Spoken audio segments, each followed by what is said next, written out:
Order. Under the provisions of Standing Order Number 1A, I am now required to ascertain whether Sir Lindsay Hoyle is willing to be chosen as Speaker. I call Sir Lindsay.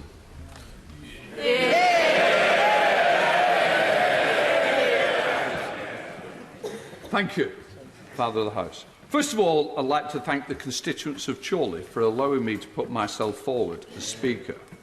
I'd also like to welcome all new members to the House. Thank you, Sir Peter.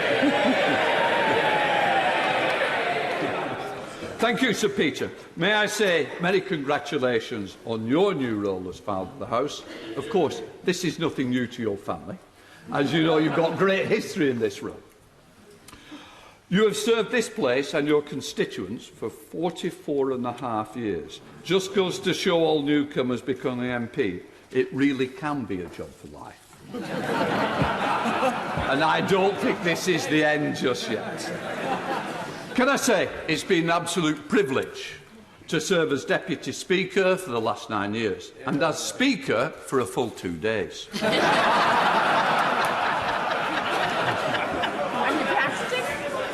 I've got to say, it made election pretty easier, I've got to say. And of course, Parliament was dissolved last month. And as I say, it will be an honour to serve again in this Parliament, but hopefully this time for a little longer. As I said before, a Speaker has to be trusted, and trusted, I believe, as a Deputy. I have a proven track record of being impartial, independent and fair. Allowing members to exercise their right to speak, regardless of the length of service. Having served on the back benches, I'd have thought the new MPs would give me a bit of a boost on that. Don't let those who've been here a lot longer start dictating already.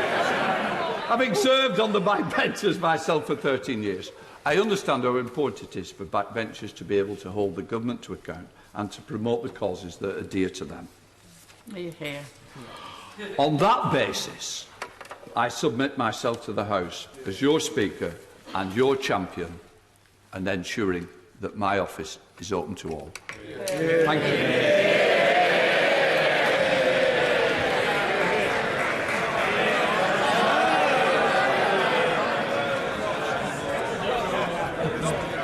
I call the honourable member for Wigan to move the motion. Thank you. I beg to move that Sir Lindsay Hoyle do take the chair of this House as Speaker. And I am delighted to propose someone who has been a great friend, not just to me, but for many of us here on all sides of the House. When I arrived in this place nearly 10 years ago as a newly elected MP, it was a daunting experience. For those of us who haven't spent most of our lives in buildings like these, it can be incredibly overwhelming. And as the former member for North West Durham said when she arrived, this place reeks of privilege, and finding your confidence and your voice for your constituents takes practice and it takes time. But it also takes friendship and support from other people, and it should be a comfort to all the new members of this House to know that you will find a great friend in our Speaker.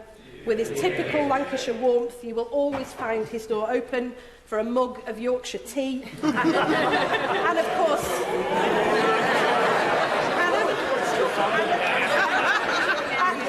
course a hobnob.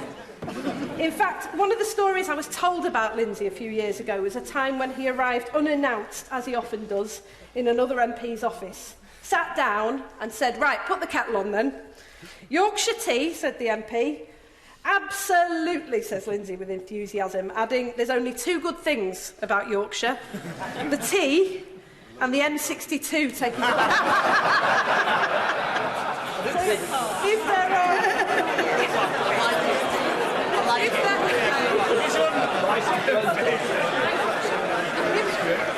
If there are any Yorkshire MPs who would like to change their minds, now is the time. I didn't say which way the road went. But I'm sure you won't, because Lindsay, above all else, has always been a fair and unpartisan Deputy Speaker, even to those who hail from God's own country. Because he knows that to privilege some voices over others is to silence people in our communities up and down the country. Of course, he can take this lack of partisanship a little bit too far. In 2017, Lindsay asked me to come and launch the general election campaign for him in his, what was then, a marginal constituency of Chorley. I was driving this one junction on the motorway from Wigan to Chorley, and I was driving down the motorway and I started to see these enormous billboards looming up out of the distance. Great big blue billboards for a strong and stable Chorley. And I started to panic and I thought, my God, they're targeting this place. Lindsay hasn't got a hope. I've got to get there, I've got to motivate his supporters, and I've got to get people out. And then I looked closer, and on these billboards was Lindsay's face. Vote Lindsay Hoyle for a strong and stable Chorley. I think the honourable member for Maidenhead will be pleased to have inspired students. And it may not have worked out so well for the other side, but it certainly worked out well for Lindsay, and he was returned here and became Deputy Speaker again. And he's always made the effort, seriously, to work with people and respect people from all sides of the House. And many of us on this side are deeply saddened by the loss of our friend from this place, the former MP for Bolsover. But it is a comfort to know that Lindsay has a cat named Dennis Skinner. And be reassured that he never picks sides. He also has a parrot called Boris. Now, there is a more serious point to make. When we chose Lindsay Hoyle to be our Speaker, someone back home said to me, I can't believe that he was allowed to do it. Wigan and Chorley are right next door to each other. They're towns where people have felt for a very long time that things aren't working for them. And just let that sink in for a moment. I can't believe that he was allowed to do it. What does it say about how people feel in those communities? Communities that have just sent shockwaves through the political system, many changing hands for the first time in 100 years. What does it say that they see Parliament as a whole as a bastion of privilege where ordinary people like them cannot wield power? So for all of us in this House, whether we've won or we've lost, we have done this place a service by electing someone to be our face and our voice who people many miles distant from here see as one of their own. Many of us have known for some time in this place that the system is not working. I've had those conversations in the division lobbies and behind closed doors with members of Parliament from all political parties. We can feel the ground crumbling beneath our feet. We have seen it and we have felt it, and we must give voice to it. And that is why I am relieved, I am proud, and I am honoured to propose that Lindsay Hoyle takes the chair today. Thank you. The question is that Sir Lindsay Hoyle do take the chair of this House as Speaker. As many as of that opinion say aye. Aye. Of the contrary, no. The ayes have it. The ayes have it.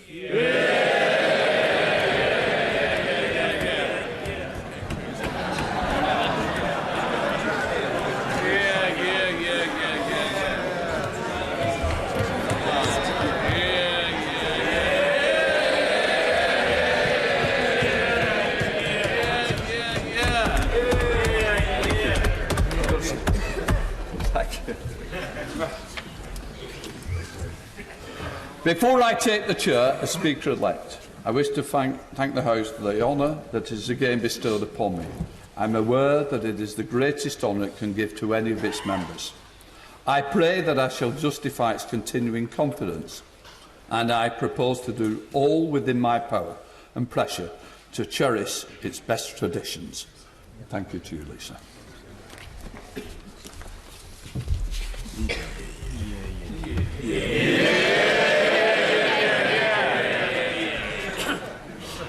I had to get that bit right, got it.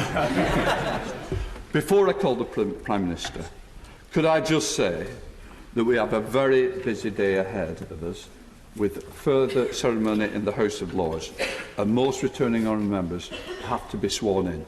I therefore encourage short speeches from party leaders and discourage other members from seeking to catch my eye. As much as I would like to bask in that, I think it's more important that we get members sworn in. That's my commitment to the House. Prime Minister.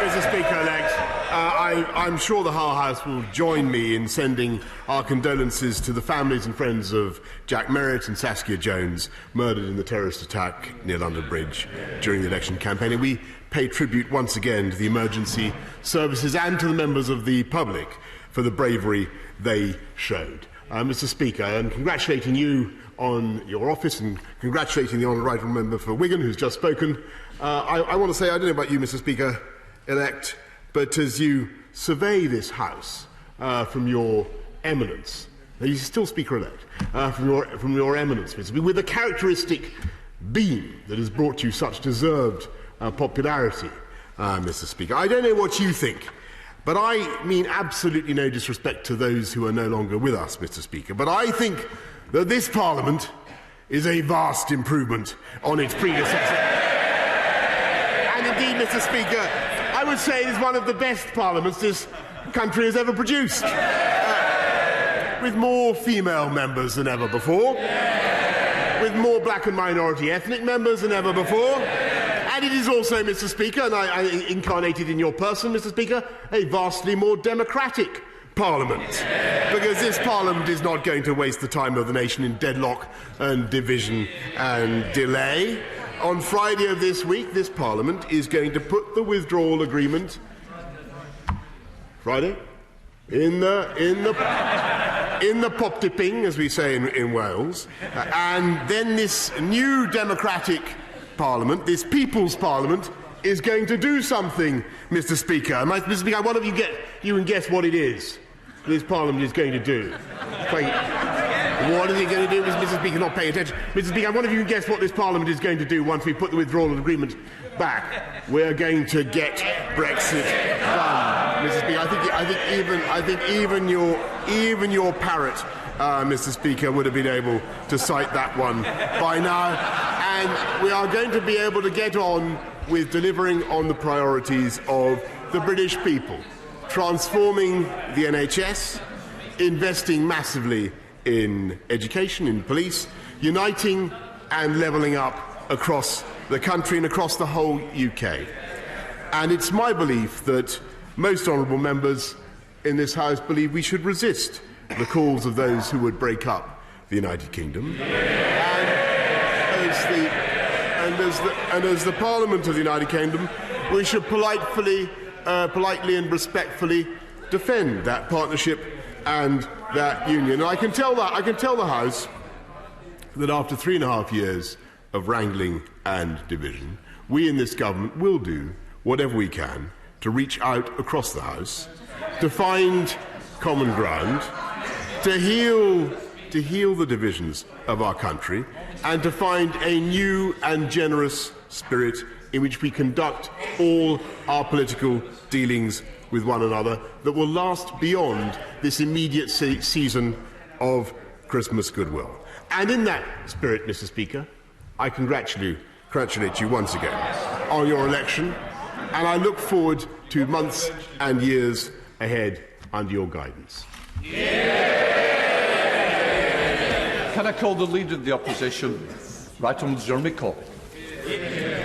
Thank you, Mr. Speaker. Can I join the Prime Minister in remembering the horror of what happened on London Bridge less than 3 weeks ago? It's the third time in the last two general election campaigns we've witnessed these appalling and depraved terrorist attacks on our communities. And our families, our hearts must go out to the families of Saskia Jones and Jack Merritt.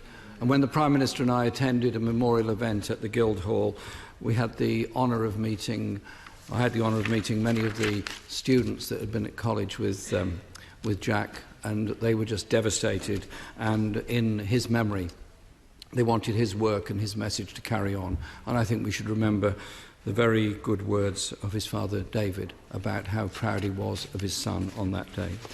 That attack was an attempt to damage our democracy, to halt the process. It didn't succeed, and it never should succeed, because we have to make sure that our democracy is fully intact. Mr. Speaker, I would like to offer my congratulations to the Prime Minister on winning the election and being returned to office. And I want to pay tribute to those members from my party particularly who sadly lost their seats in the election and therefore will not be here. In particular, well, there are many who can remember, but obviously Dennis Skinner is somebody that comes very much to mind on this occasion. And the Prime Minister in the campaign made many, many promises and therefore has tremendous responsibilities to live up to. He'll be judged on whether he keeps those promises or not by the communities that he's made them to. Our job in the Labour Party will be to hold this government to account and stand up for the communities that we represent and for the more than 10 million people that voted for our party in the general election, because that is what parliamentary democracy is about, holding government to account and representing the people that have sent us here on their behalf. Can I also, Mr Speaker-elect, offer my congratulations to the honourable member for Worthing West on taking up his position of Father of the House. I first encountered him in the Woolwich West by-election in 1975. I was a trade union organiser at the time, and I made a very strong recommendation to all of my members of the union that they should vote for the Labour candidate and not him. Some of them went to see him and came back, and it was really quite embarrassing. They said, "He seems such a very nice man. We might well vote for him." So I don't want to further tarnish his reputation by saying that some years ago, whenever I was trying to get an all-party consensus together on an early-day motion, sometimes a difficult task, he would often give it a Conservative character by supporting such moves. I want to thank him for that and wish him well as Father of the House. Can I take this opportunity to welcome all newly elected members of the House? It is a very daunting day for them, first day to be elected here on behalf of your constituents and all the responsibility that goes with it. There is no greater honour than to be elected to this House to represent your constituents. And one of the greatest strengths of our political system is that every one of us represents a community. Every one of us has a constituency. We're there to represent the homeless and the desperate, as well as those that are better off and lead more comfortable existences. We are there to represent all of them, and that surely ought to be the watchword of our House and our democracy. This is the first time a majority of Labour MPs are women, and I congratulate all of them that's been elected. And 20 of the 26 newly elected Labour MPs are women, something that compares rather favourably to the performance of the Conservative Party in this election. This is also, Mr Speaker-elect, the most diverse Parliament in history, and I'm proud that 41 of the 65 black and minority ethnic MPs are on the Labour benches, and I know they will do a fantastic job representing their constituencies and wider community interests. And finally, Mr Speaker, I want to offer my warmest congratulations to you as you resume your place in the Speaker's chair. It's great to see you back. Your role goes beyond the pomp and the ceremony, and that's something you very well understand. And I'm keen to work with you, as many others are, on all the other issues facing this House. This House can't function without member staff, House staff, security, administration, caterers, cleaners and officials that do so much good work here. They all make a contribution to ensure our democracy functions properly. But there's also enormous pressure on MPs, on staff and many others, and I know that you take very seriously the mental health and well-being of all of us, and I hope in this House we will ensure that that is the case. Can I just conclude, Mr Speaker, with this? In your House there are portraits of many of your predecessors. Indeed, all of your predecessors have portraits all around there. And one of the most famous is, of course, Speaker Lenthal, who resisted the autocracy of Charles I in support of the freedoms of Parliament. Our democracy needs you, Mr Speaker, as a Speaker who will stand firm against abuses of power by the executive or by anybody else. In doing so, you're not just defending the rights of this House, but the rights of millions of people who put their faith in a democratic system to elect a Parliament and therefore a government that is answerable to them. Our rights and freedoms are always precious, but also often precarious. Democracy is not a given. It's something we have to extend and defend. And I'm sure you, in your role as Speaker-elect and hopefully Speaker very soon, will do exactly that. I congratulate you on your election and look forward to working with you. Sir Peter, Father of the House. The whole House will want to join with the expression by the Leader of the Opposition and the Prime Minister about the tragedy from Fishmongers Hall and London Bridge. Can I say to the Leader of the Opposition that he only heard half of the Woolwich West story. It is I was a member of the 1/128 branch of the Transport and General Workers Union in Transport House and knew quite a lot about what was going on. I knew which MPs weren't standing again, like Peter Shaw. They hadn't applied for re-sponsorship and the like. It was a marvellous experience for me. And can I say to the Leader of the Opposition that none of us is always right, none of us is always wrong, and on the issues where he and I have agreed, I think we have been right.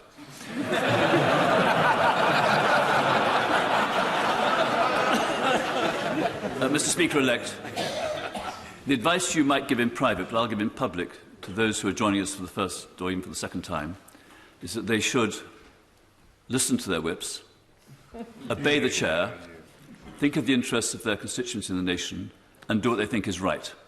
I think that's the kind of thing that speakers would remind us to do. And can I conclude by saying that there are many good things to say about many of your predecessors, but I don't think any of them have been such a welcome choice as Speaker and Speaker again as you.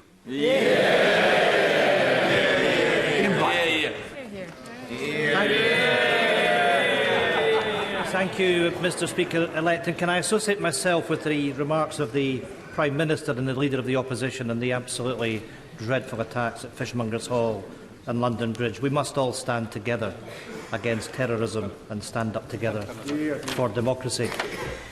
Mr. Speaker-elect, the expanded SNP Westminster Group welcomes you to your new role.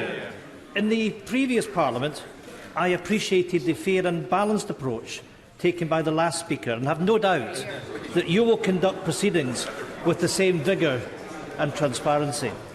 These are uncertain and challenging times. The public are now looking at this place for leadership.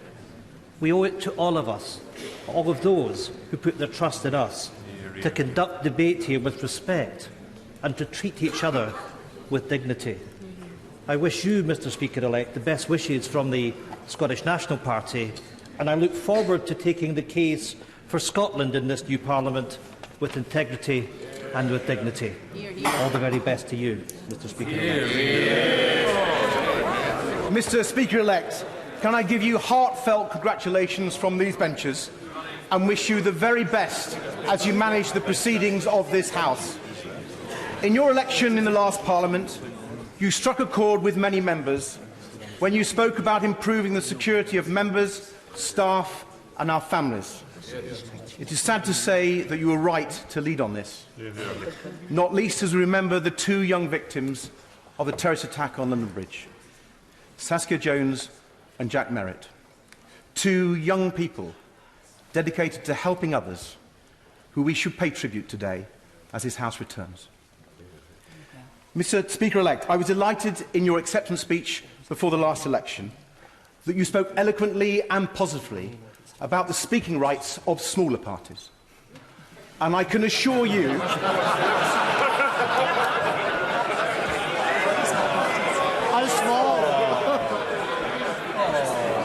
and I can assure you, sir, that Liberal Democrat members want to make their voices heard. Not least on behalf of the 3.7 million people who voted for us on last Thursday. Under proportional voting, we would now easily be the third largest party in this House with 70 MPs, a fact which I know, sir, you will take account of. You will appreciate, Mr. Speaker-elect, that the last few days have been difficult for my colleagues and I, having seen our friend Jo Swinson lose her seat. Jo consistently said during the election that there is an issue even bigger than Brexit, namely the climate emergency. And on these benches, we will be seeking your help as we raise this issue and argue for the radical climate change policies that Jo advocated. Thank you, Mr. Speaker. Sir Geoffrey Dawes. Thank you, Mr. Speaker-elect, and on behalf of the Democratic Unionist Party, I want to associate ourselves with the remarks of the Prime Minister.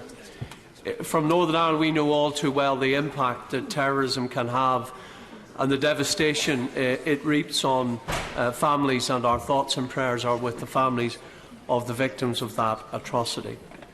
Could I congratulate you, Mr. Speaker-elect, on your re-election as Speaker, We regard you as someone who is fair and upholds the rights of all members in this House, and we look forward to working with you. Could I also congratulate the Prime Minister and the Conservative Party on their victory in the election, and we look forward to working with them going forward. And in particular, in relation to the matters the Prime Minister spoke of, the union of our United Kingdom of Great Britain and Northern Ireland. And as the Prime Minister takes forward his proposals on Brexit, we want to ensure that Northern Ireland's place within the United Kingdom is secured and that the economic and political and constitutional integrity of the United Kingdom is respected. Could I also, Mr. Speaker-elect, pay tribute to my colleagues, the former member for Belfast North, Nigel Dodds, and the former member for Belfast South, Emma Little-Pengelly, who are not with us, but who made a massive contribution to the work of this House in the last Parliament, and indeed for Nigel over many years. Could I welcome the honourable member for Upper Bann to our ranks, but also, Mr. Speaker-elect, the other members from Northern Ireland who are taking their seats today for the first time in this House, and we welcome the fact that they are here and take their seats unlike others, and will make, no doubt, a contribution to this House and to the democratic process. So, Mr. Speaker-elect, we wish you well and all colleagues well in this Parliament, and we look forward to outlining the voice of Northern Ireland along with our colleagues and ensuring that our place in this union is secure. Savile Roberts. Diolch yn fawr, darpar lefarydd a llongyfarchiadau chi yn eich parchus ar swydd newydd. And there has been no doubt in my mind, because I and many people here were present on that day on the 22nd of March 2017, that the leadership and the care that you showed to us on that day have inevitably given us the faith and the pleasure to return you here today. And of course we sympathise with all the victims of terrorist attacks in the intervening time. And I would like to take the opportunity to call on you to work with the Llywydd in our Senedd in Wales and the presiding officer in the Scottish Parliament and the Speaker of the Northern Ireland Assembly in the spirit of equality and mutual respect. And I would call you as well to continue to develop the principles of equality and equality of voice and equality of opportunity, much of which was upheld in the Speaker's intern scheme, an excellent scheme which has brought people into this place who would not otherwise have had the opportunity. And I would just like to close by saying all members here today were returned in exactly the same way by our constituents. And those constituents all stand equal, regardless of whether their MP is a member of the government or the opposition, of a large party or of a small party, or indeed of a single representative here. All those constituents are equal and they deserve respect. And I have every confidence that you will ensure that their representatives here will have that equality of voice so that they can best represent their constituents. Diolch yn fawr iawn. Caroline Lucas. Thank you. I join those who have paid tribute to the two young people who were tragically killed on London Bridge. Mr. Speaker-elect, on behalf of an admittedly small party, but one with a lot of ambition, I should like to add my congratulations to you and to say that I know from my own experience just how serious you are when you say that you will champion the interests of all of us from smaller parties. With our democracy being tested to its limits in recent months, I look forward to seeing your strong sense of fairness prevail so that we can ensure that we hold the executive to account, especially by continuing to uphold your long tradition of giving backbenchers the opportunities to be heard and to play our part, no matter the size of the political party from which we hail. Thank you.